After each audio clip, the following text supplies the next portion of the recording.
एक नज्म है बुनाई, निटिंग। मैंने अपना जहन उधेड़ा, मैंने अपना जहन उधेड़ा, एक ख्याल का लंबा सूतर सीधा करके कोसे कज़ा के रंग लगाए और लपेटा।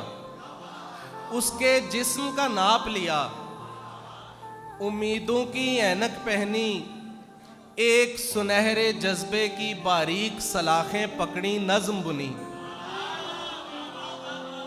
एक सुनहरे जज्बे की बारीक सलाखें पकड़ी, नज्म बुनी। फिर उस नज्म के हिस्से जोड़े, गांठों से निकले मायूसी के धागों को काटा, मीठे एहसासात के पानी से धोया, शेरों के बागीचे घूम के ताज़ा लफ्ज़ चुने, 7 सुरों की चांदी के औराक लिए और ज़मिस्तां में एक सुंदर लड़की को नर्म मुलायम नज्म का तोहफा पेश किया।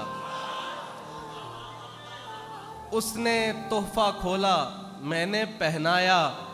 पहनाने के बाद मुझे महसूस हुआ इस सैयारे पर वो वाहिद लड़की है जिस पर नज्म बहुत जचती है।